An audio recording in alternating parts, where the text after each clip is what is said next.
Hi guys, welcome, what's up? And I'm super excited to be here. Welcome to another episode with me, Riaan, and I'm going to tell you today's episode is really fun. I've been thinking about doing this for a long time, and hopefully all of us are going to be able to take some feedback without taking it too seriously. So today, especially in the workplace, I often hear a lot of English words being used wrongly.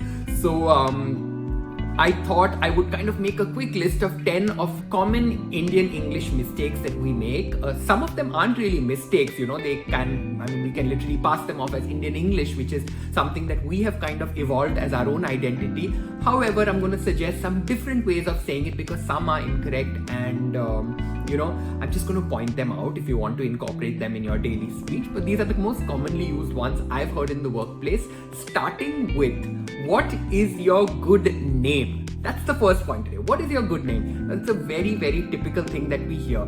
It's not really standard English to say what is your good name, because I think that literally translates from Hindi as Aapka Shubh Naam Kya Hai. I think we can get away with saying what is your good name in an Indian context because everybody kind of uses it and we've adapted it and adopted it as part of our own kind of language identity. So what is your good name can pass off when we are speaking in a bunch of Indians. However, in international context, we are working with foreign colleagues. If you're in an international context and if you go and ask someone what is your good name, they'll be wondering what are you saying, what is your good name and what is your bad name. Okay, so I'm not saying that it's wrong English anymore. I'm just saying that what is your good name can be used largely in an Indian context around Indian colleagues, but try to avoid using it when you're in and around international colleagues. Okay. The second thing, which is super common in all emails, is when people say, "Hello, I will reply back to you tomorrow," or "Hello, I will revert back to you tomorrow." Guys, there's no such thing as reply back and revert back. Reply and revert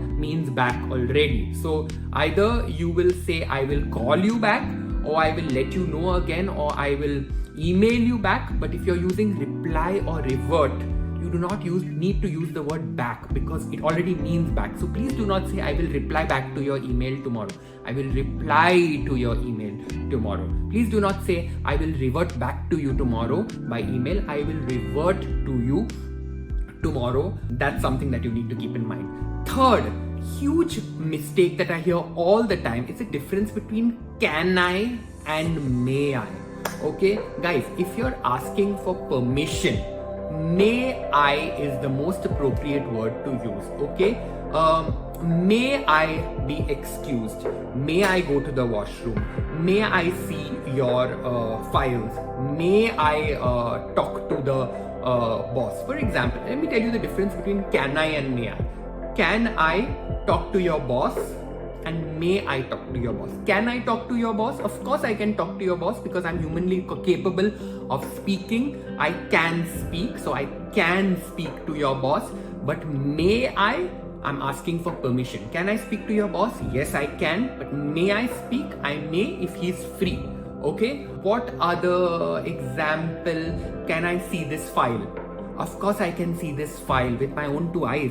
I can see, so can I see this file? Yes, I can see this. But may I see this file? I'm asking for permission. May I see this file? So guys, remember, if you're asking for permission, please avoid using can I and start saying may I. It just sounds better. I mean, can I can pass off, but it's always good to use the right terminology. Another mistake, which is very, very commonly used, is when you're using the term Mr. or Miss or Mrs.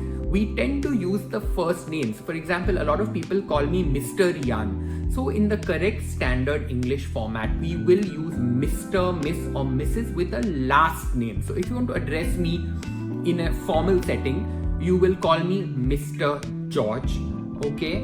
Or if you want to call me by first name, you just say Riaan, okay? Or Mr. Riaan George. Please try to avoid referring to people as Mr. plus first name. Okay, I know that it's a very easy thing and that we do it a lot here, especially in India, but let's try to kind of use the right protocol. So Mr. plus last name, Miss, Mrs. plus last name, okay? And if you want to address them by first name, you just address them by first name. So if you want to call someone Mr., you want to call me Mr. George and not Mr. Riaan, please. This is something that you need to keep in mind, okay? Another thing that really annoys me is when people pick up the phone and say, "Hi, myself Riaan." Guys, there's no such thing as myself Riaan. Hi, I'm Riaan. My name is Riaan.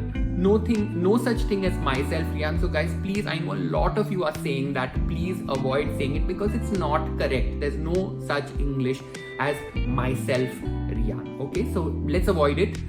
My name is, or I am, or I'm is the easiest option to use. Okay. The next point, I'm sure you've heard this. Hi, Riaan this side. Riaan this side. Guys, what is Riaan this side? Okay, remember, if you are calling someone and you want to tell them that you are on the call, you say, "Hi, this is Riaan," or "I'm Riaan," or "Riaan calling." These are simple basic English words. Please don't say Riaan this side because it really makes no sense and it's incorrect. Riaan this side. So hi, I'm Riaan, or "This is Riaan," or "Riaan calling."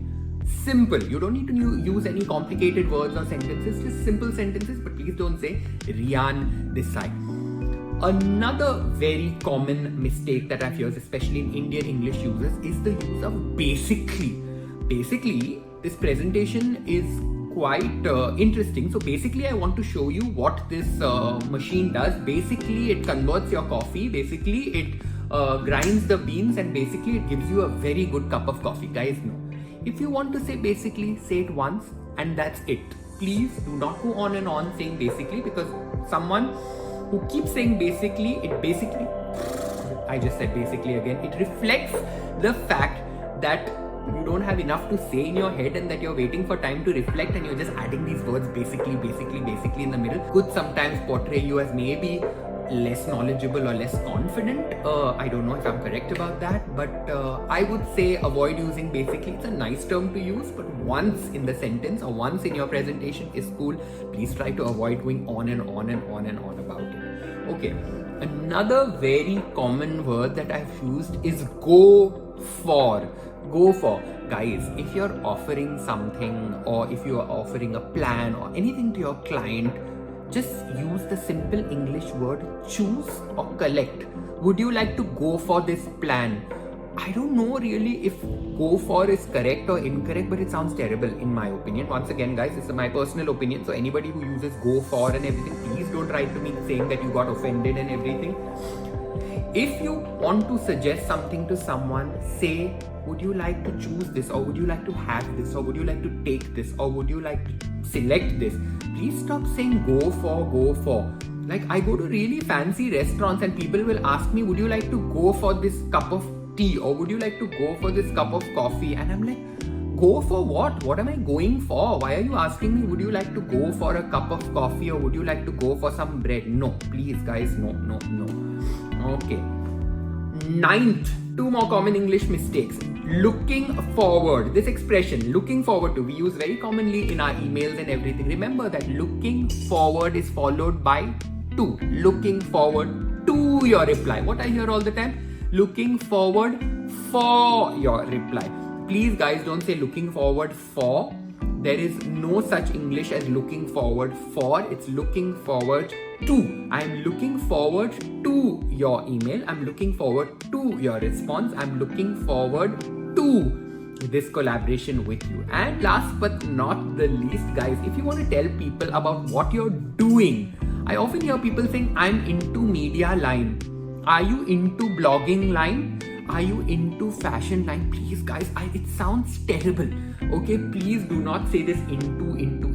Are you working in the media? Are you working in fashion? Are you in the fashion line? Are you in finance? Are you in education? Are you in the medical industry? Or simple English words such as in, okay? Or do you work in the field of? Please do not say this into. And please do not come to me asking me if I'm into the media line or if I'm into the blogging line or whatever. Because into means something else. If you're interested in a person, I'm into him or I'm into her or whatever. That's something else. So guys, please do not say into. I actually would love to hear from you on any of the common English mistakes that you make or you hear at the workplace. Guys, we all make these mistakes. So it's nice to really share these ideas. So please leave me a comment and tell me what you think. I'd love to hear from you. I'm going to respond to each of you individually. Tell me which are some of the other common English mistakes that you make or you've heard at the workplace, and maybe I'll do another video on that. In the meanwhile, don't forget to like, share and subscribe. I'd love to hear from you. And of course, till my next video, keep watching.